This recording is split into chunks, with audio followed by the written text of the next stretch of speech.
Hey everybody, welcome in. I'm Adam Hildebrandt, and I am lucky to be joined today by Holly Rowe, who is a longtime sports broadcaster and a whole bunch of other stuff. So we're gonna talk about several things today. First of all, welcome back to Stillwater. This is not your first time here, so we're glad to have you back. You have been to many a college town with your jobs and the things that have taken you all around the country.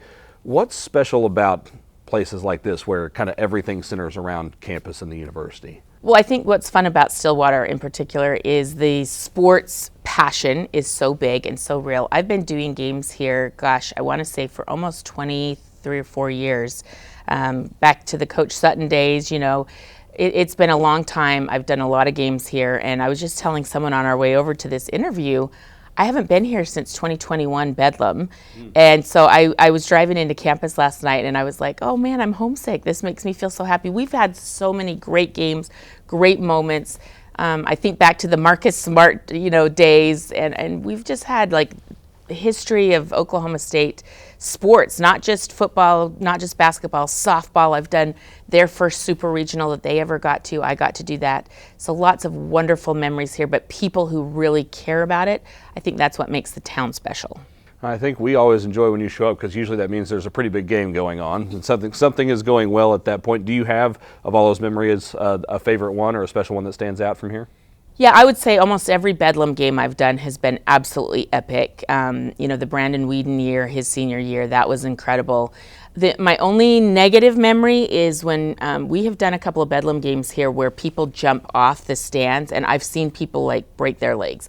That traumatized me for many years, and just even talking about it, I just get a shiver. So please stop doing that. But I've been here for some really big upsets. I remember when Landry Jones was playing for OU, and they had a great record, and they came in here and got beat.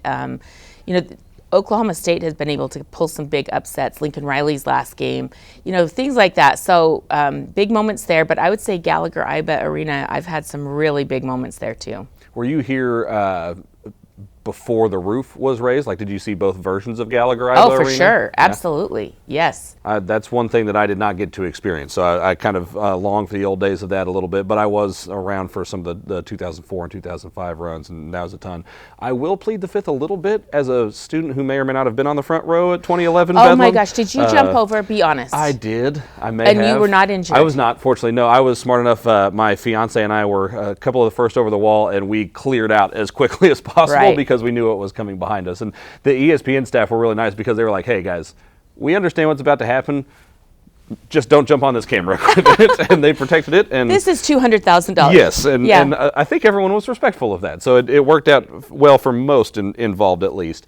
You got your journalism degree from Utah. You spent BYU as well. Spent time at BYU as well. When did you know that journalism was something that you wanted to go into and to be around sports? I had a very clear, I'm one of those lucky people that I've always known what I wanted to do my whole life. So I remember being in 5th grade, and they had us do these little silly surveys. If you like doing this, you might be a good nurse. If you like doing this, you might be a teacher. And I remember vividly raising my hand in class and saying, my job's not on here. My job's not on here. What do I do? What do I fill out?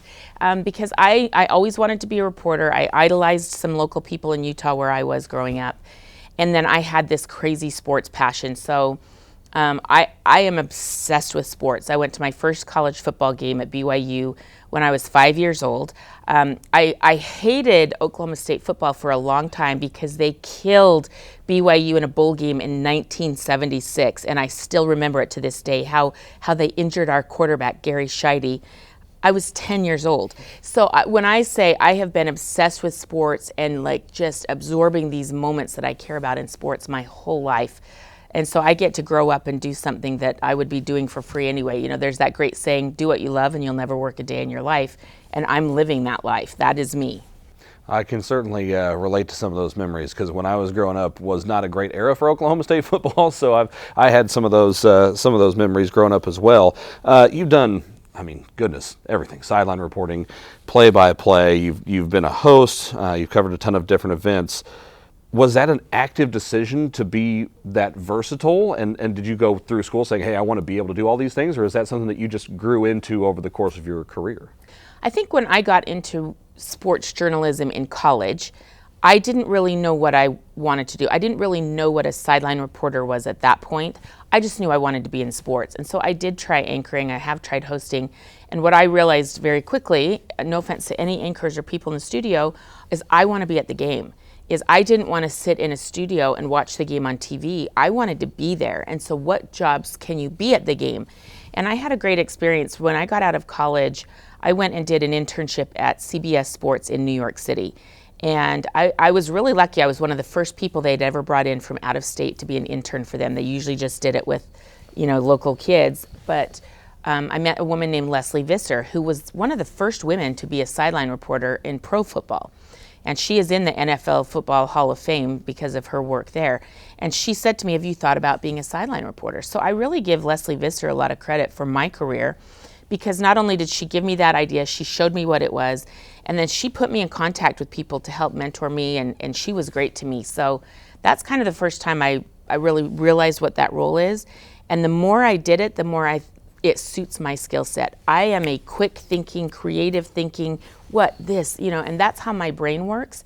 And so I've just found something that completely suits, how I operate as a journalist, and it's really cool. So with you meeting Leslie and looking up to her, what's it like being on the flip side of that now? Because you, for a whole generation of people, have become synonymous with sideline reporting and doing it very well.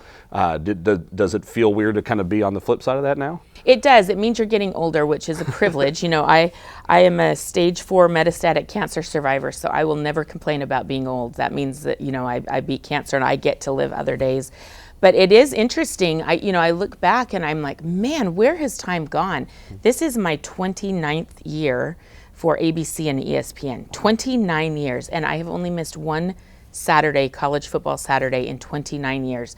And I'm just like, wow, where did that happen? I'm starting to meet people now that their sons are playing college football, and I covered their dads. Steve Sarkisian was a player that I covered at BYU when he was a quarterback at BYU, and now here he is doing great things for Texas. So it's really cool, to see the passage of time, but it is surreal.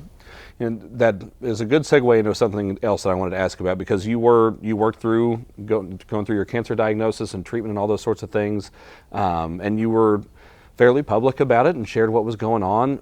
Why was it important for you to work through that time and basically allow other people a window into that world? Yeah, it was such a weird experience. So when I first, had to tell my bosses, hey, I've got to miss time, I've got to have surgery. And I remember being in the hospital and the PR lady saying, what do you want us to tell people when they ask why you're not doing games? And I was really naive, and I thought, no one's going to notice that I'm missing game. Like, who's going to call ESPN? Where's Holly? But so I just sent her a little text message and was like, I'm having surgery today. No one's going to ask. No one's going to care. And when I woke up from surgery, it was going across the bottom line on ESPN. So I don't think I ever really conscientiously thought, I'm going to be public about this. It just kind of played out in an odd way, but it helped me to be public about it. So I remember I worked a game on Saturday. You'll remember this game. Oklahoma played at LSU, and it was Buddy Hield versus Ben Simmons. And Oklahoma comes back in overtime, wins that game. I flew to Waco, did Big Monday that next Monday night, and then Tuesday morning I had cancer surgery. And so one of my first text messages I woke up to was from Buddy Hield, like, oh my gosh, you were just with us and doing our games, and now you're in surgery, my mom and I are praying for you. So I got a lot of love and support from my community, which is my sports families, and that helped me a lot. What was that like? Because you have never, I don't know that you've struck anyone ever as someone with a big ego. Like, it's not about Holly Rowe necessarily, but what was that like when you did realize, like, people were going to notice if I was just gone, or people are taking notice of this? Yeah, I'll be honest, it really caught me by surprise, because you just kind of put your head down and work, and I don't think you understand the impact you have on other people until something like this happens. And it was, don't make me cry, but it was really humbling to have so many people reach out to me. Nick Saban sent me a box of apples. An apple a day keeps the doctor away. All of these coaches that did such loving, kind things, conference commissioners, every conference office, every sport, Brianna Stewart at UConn doing really sweet, wonderful things. Tina Charles, Sylvia Fowles in women's basketball. I could just list 7,000 names of people. Sue Bird made me a playlist that I could listen to while I was in chemo. And I think it's really humbling that you don't really know how you impact people until you need help or you're hurting. And I realized very quickly my sports community loved me and supported me, and they really helped me through the hardest time of my life. One of the things that has always struck me about your career and how you've gone about your job is the relationships that you have been able to build with people that somehow managed to come through in 30 to 45 seconds in a sideline interview or something like that. And I think that speaks to that reaction that you got. How do you go about building those relationships? Because it's not like you're in the Alabama football office every day with Nick Saban, right. And he's got a ton of other stuff going on. So how do you go about building relationships when you don't necessarily see those people all the time? All the time. I think part of it is being authentically yourself.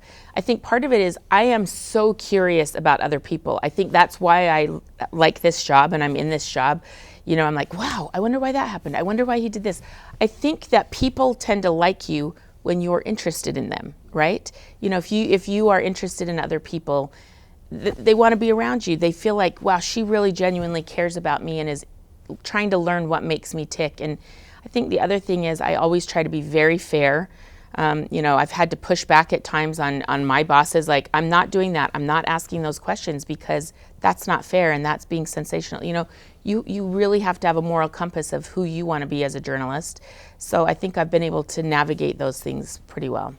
Has that helped you in maybe more tense moments with a coach on the sideline? Yes. Because there's times where Steve Sarkisian, they didn't have a good half, and he's right. probably not super interested in talking. So how do you balance that? Right, I think it does, because you're always going to have some stuff. We are going up to people and trying to get interviews and do things in really competitive, intense moments. So everything's not always perfect. I mean, plenty of coaches have maybe snapped at me, or it's been an awkward exchange or whatever, and as long as you circle back at, hey, are we good? How did that go? I didn't feel like that went well. What can we do better?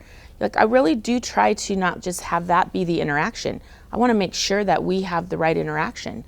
So, you just have to be yourself, and you have to just really communicate well with people.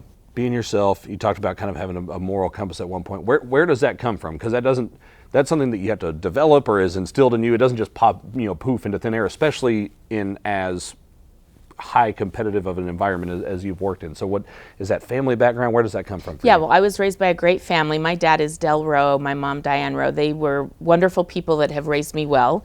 First of all, I was raised in Utah, but I have also been I've had some good mentors along the way. And I remember showing my resume tape to an executive at CBS Sports one time, Rick Gentile, and he said, "You're trying to be somebody that you're not." Because you're like, hello, welcome to Oklahoma State football. And you grow up watching people on TV and think that you have to be a certain way, or you have to put on this caricature of somebody else.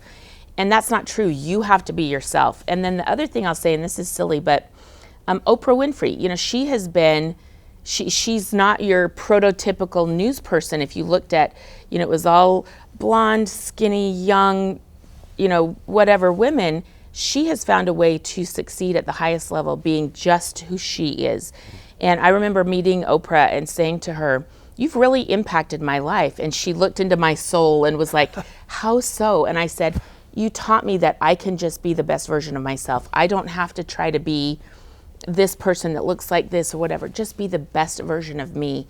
And I have succeeded in my job because I started just being truly my authentic self. And then we both cried and got a cute picture together. And it was really a special moment. But I think that's a good message to a lot of young people out there, is the more you try to be like what you're seeing on TV or what you think other people are, the farther away you're getting from yourself. And people are going to connect with you, not someone you're trying to pretend to be. So when you started with ABC, ESPN 29 years ago, and you had other jobs before that as well, the media landscape looked a little different than it does today. Yes. Everything is out there immediately now and public, and our personal lives are public in a lot of ways now. So how have you managed to adjust with those times and not only stay yourself, but stay on the cutting edge of the media sphere and all those sorts of things? It's really challenging because schools are putting out a lot of their own content. Now athletes are putting out a lot of their own content. They want to have more control over what story is being told about them. And I actually love that. I think it's super healthy.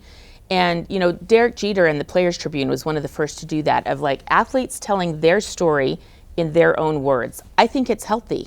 I think it is healthy. But, you know, as journalists, we don't want to be cut out. The middle man or woman doesn't want to be cut out. I can build and grow on that. So you have to get smart. I'll give you an example for this. I was covering Alabama football recently, and Jalen Milroe is doing his own video series every week. So I went and watched what he's putting out, and then I used part of that story in a game during his football game. I just credited him, you know, as I saw on the Jalen Milroe Link podcast. I saw this, and this, and here's a cute story. You have to be creative about the content you're gathering and how you present it to people, but I think that's healthy. It forces me to be better and be more nimble at my job, but I will adapt, and I think it's cool. You're here to speak on campus. And you've been to our sports media camp before, if I remember correctly here. You came and spoke with the Association for Women in Sports Media. So clearly you have taken time, and I'm sure at other schools as well, to give back to students and kind of the next generation. Why is that important to you? Because people did that for me. I had wonderful people in college, when I was doing internships, that took time. I mean, I think back to Leslie Visser. What if she hadn't taken time for me, a young student that's just trying to make it? And she changed my life. So I want to be that person that I'm going to give back, and I'm going to make time in my schedule to make sure that we can help the next generation, because that's something people did for me. And, you know, there's an old movie, you're probably too young to have even seen this movie, called Pay It Forward. I want to pay forward any success or positive things that are happening in my life. I want to make sure I'm paying that forward. Speaking of paying it forward, you have been a massive proponent of women's sports in particular, and the growth has been, I'm sure, exponential since you started on the job, and we certainly in the state of Oklahoma have seen softball just explode here, and see the Women's College World Series be in Oklahoma City for so long. When you take a look and you see long-term discussions on TV about Caitlin Clark and Angel Reese, or the Women's College World Series, or what have you, what kind of emotions does that bring up? Because you have been part of the proponent of really growing those women's sports. It's very satisfying and rewarding, because I have been trying to tell people forever. You know, I'm really proud of one thing in my career. So in my job, you know, I used to see a lot of women in my job start out, and they would get opportunities to do women's sports events. And as soon as they made it, so to speak, they stopped doing it and they just did the men. And so I just thought that that was always very wrong. Pat Summitt used to have a great quote. They tried to hire her to be the coach of a men's team once. And she said, "Why would I do that? I'm coaching at the highest level, the women's team." You know, just because society has told us that doesn't mean that the men's sports have the only value. And so we have to put the value into it. So I'm really proud that I have juggled. I am on the top sports for the men's side, but I have never given up my women's sports reporting, and I never will, because to me, that's where the big time is. So I'm really proud of it. I have sent 1,000 angry emails to people. One day I'll write a book, The Angry Emails, but you know, this is valuable. We've got to give this kid more coverage. We've got to give this player more coverage. We've got to get here and do a story on this and this and this. And now the bosses get it. That's what's really cool to me, is now they're putting women's sports on ABC, free network television. More people can see it. More people have access to it. The opportunities are there. We have put Oklahoma State softball was on ABC television. It's unprecedented. It hasn't happened. You know, gymnastics is now on ABC. The volleyball national championship is on ABC. Women's basketball is on ABC. Free access to women's sports. What we've seen are people love it and they're interested in it, and the ratings have skyrocketed. All we needed was a chance and an opportunity. And look what happened. And it's taken off. It's taken off. I remember, I think it was in like late 2023, there was a discussion. It was Angel Reese and Caitlin Clark had played a game, and everybody was going berserk, and you posted a tweet that was something along the lines of like, why are we trying to constrain the competitiveness of these two athletes and holding them to a different account. And as someone who is raising two daughters to try to grow up and be fierce in the world that requires that, it stood out to me. And so I wanted to make sure to ask you about that. What growth is still needed? Where do we go next with the growth of women's sports and trying to continue to push that into the forefront? I think something that would be very healthy is, one, continue to give them opportunities. These are a few examples I'm giving you. We need more women's sports on bigger networks, bigger platforms, give them more opportunities because they're rating well. Number two, more investment. You know, I saw a stat recently where only about 20% of media buys are going to women's sports. So commercials, sponsors, that kind of stuff. Still the majority is going to men's sports. Let's put some of that money towards the women so their salaries will increase. Their facilities will increase. That has to happen. But that conversation that you're talking about, that was after the national championship game where, you know, Angel Reese famously did this and whatever in Caitlin's face. And it became this national outrage and outcry. And it was so annoying to me because I think young women should be competitive. I think I should be able to talk you-know-what to somebody and get in their face. And what I don't like about it is it was a lot of men getting upset about it, men trying to police women and how they should behave. We're really sick of that in our country. We as women, that has happened a lot to us in our lifetimes. I'm really tired of men trying to tell us how we should behave, especially in sports. It's not supposed to be nice. You know, there was a whole narrative in the WNBA this summer. They're not being nice to Caitlin Clark. They're jealous of Caitlin Clark, and I was so annoyed by that. I'm like, do we police who's nice in the NBA? I mean, have we policed that Kevin Durant has to be nice? No, we do not police men and their feelings and their emotions and behavior. So let's stop doing it to the women. And how about we just let them be competitive and let them be confident? And however that manifests, that's awesome. I don't think I have anything to add to that. I know, I'm sorry. I'm going to get off my soapbox now. No, you're good. I'm sorry. So all these things that you've done, all these events, you've done things on the biggest stage. Do you have a chance in those moments to like step back and look up at the 60,000 people or however many people are there and realize where you are in that moment? Yes. Or are you so focused in on your job that you aren't allowed to do that? No, I always appreciate it. I was just at Tennessee at Georgia this weekend. Georgia had not played at home for 37 days. Their fans were just rabid and so excited. And I remember in between the third and fourth quarter, they did this big fireworks show and light show. And I just remember looking around like, this is awesome. And this is my office. Like, welcome to my office. This is so cool. The day that I think it's just a job and I'm just going to worry about myself and my job, then I'll retire. The day that I am not still just blown away by like, oh my gosh, this arena is bumping. Like, this is so cool. Look at this. You know, I just did a game. South Carolina women just played in Charlotte at an event, and there were so many South Carolina fans. Sunday afternoon in Charlotte, packed for South Carolina women's basketball. And I just remember closing my eyes and being like, oh my gosh, look how far we've come. This is awesome. Well, I think I speak for everyone when I say we hope that retirement day is far in the future and that you will be joining us through the television for many more sporting events to come. So thank you so much for giving us some time today. I know you've got a busy day, but this has been a phenomenal conversation and a joy for me. So thanks for sitting down with us. Thank you for having me. I appreciate it. To see more Newsmaker interviews like this one, find us on YouTube.